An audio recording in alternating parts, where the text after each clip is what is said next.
Kembali bersama Buletin Awal ni. Baik, kalau tadi kita dapatkan pelajar Malaysia di Moskow, Rusia, kali ini kita dapatkan warga Malaysia yang berada di New Zealand pula.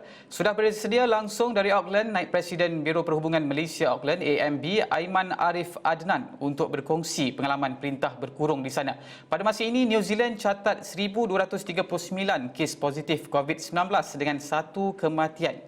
Baik, New Zealand antara negara yang catat kes positif COVID-19 yang rendah pada pemerhatian dan pandangan Aiman sendiri. Apa yang menjadi faktor penyumbang? Adakah kerana peraturan ketat yang dikenakan seperti amalkan social distancing, amalan pematuhan rakyatnya dengan peraturan dikenakan? Aiman. Okey, bismillahirrahmanirrahim. Okey, bagi pada saya, faktor yang dikatakan sendiri oleh Jacinda Ardern adalah kerana lockdown yang telah dilaksanakan, dan kami sebenarnya setelah masuk minggu kedua lockdown, dan lockdown ini menunjukkan bahawa graf itu telah flattened, and sebabkan itu pada hujung minggu ini Jacinda Ardern berkata bahawa, Perdana Menteri Jacinda Ardern berkata bahawa yang tempoh lockdown itu akan sama ada ia akan dilanjutkan atau dihabiskan pada 26 April. Perkara itu akan ditentukan pada hujung minggu ini, dan kita pada pendapat saya faktor dia bukanlah setakat lockdown itu saja, tapi juga pematuhan daripada rakyat-rakyat yang tinggal, warga people in New Zealand yang tinggal di sini. Sebab bila kita lihat jalan-jalan semua sudah bila dilaksanakan sahaja lockdown itu, memang jalan-jalan semua kosong dan rakyat hanya keluar jika mereka ingin berjoging atau ingin beriadah ringan, atau ingin pergi ke tempat kerja yang mana masih lagi memerlukan, masih dikira sebagai perkhidmatan yang penting, dan juga mereka pergi untuk membeli barangan-barangan runcit. Okey, baik Aiman. Bagaimana pula pengalaman Aiman sendiri dan rakan-rakan dalam menghadapi kesan daripada COVID-19 di New Zealand itu sendiri? Okey, ini merupakan pengalaman pertama, dan bagi saya agak tidak seronok kerana ini adalah tahun tidak, maksudnya kami minggu depan ingin cuti kami yang pertama, midterm break. Jadi kami segala flight yang kami sudah tempah dibatalkan, dan saya sendiri sepatutnya akan pergi ke Christchurch, tetapi flight saya telah dikanselkan semenjak saja lockdown ini bermula pada 2 minggu yang lalu. Dan kami berasa ini juga adalah untuk kepentingan kami, sebab ini adalah untuk keselamatan kami. Kami tahu bahawa kita perlu menjaga social distancing kami agar kita dapat break out the rantaian wabak itu. Baik Aiman, kita nak menyentuh sikit daripada segi sudut komunikasi. Bagaimana Aiman dan rakan-rakan? Adakah ada berkomunikasi dari masa ke semasa dengan pihak kedutaan? Adakah COVID-19 ini mengganggu rancangan Aiman dan rakan-rakan untuk pulang ke tanah air?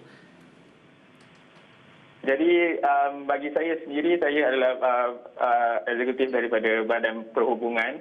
Jadi kami berhubung rapat dengan pihak kedutaan, dan juga kalau saya sendiri adalah bawah tajaan JPA, dan kami memang berhubung rapat melalui WhatsApp, dan kami pihak JPA juga telah giat untuk, dan kedutaan juga telah giat untuk mengumpul data-data dan maklumat warga Malaysia kat sini, terutamanya yang berkaitan dengan kami adalah para pelajar.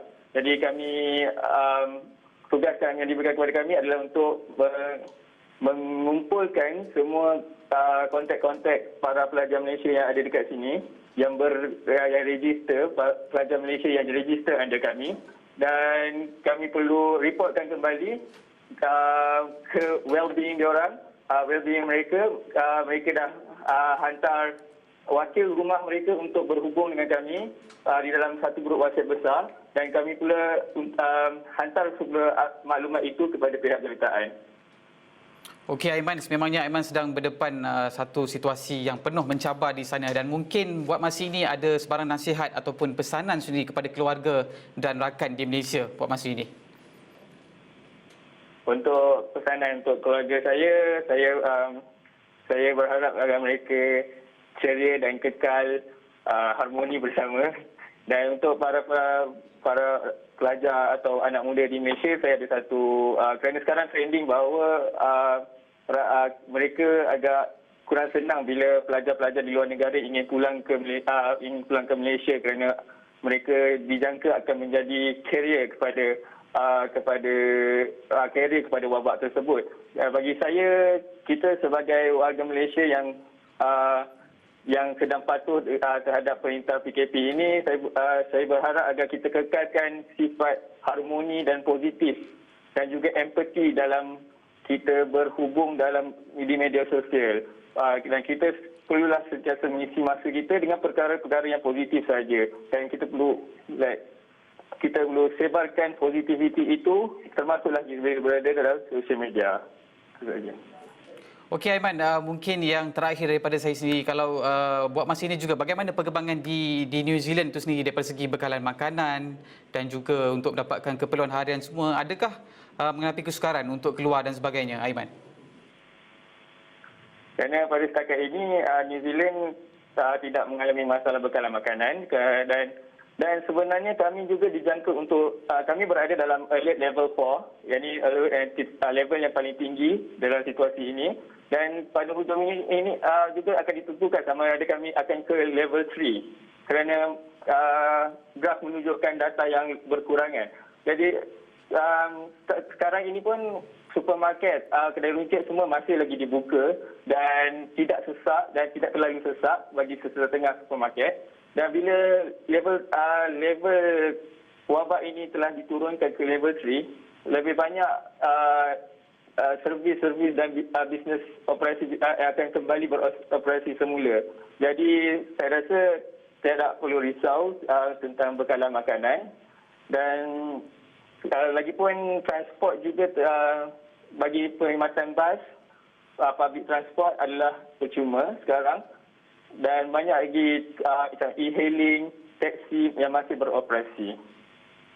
Okey baik, terima kasih Aiman Arif Adnan yang merupakan Naib Presiden Biro Perhubungan Malaysia Auckland atas perkongsian berhubung dengan situasi semasa wabak COVID-19 di New Zealand.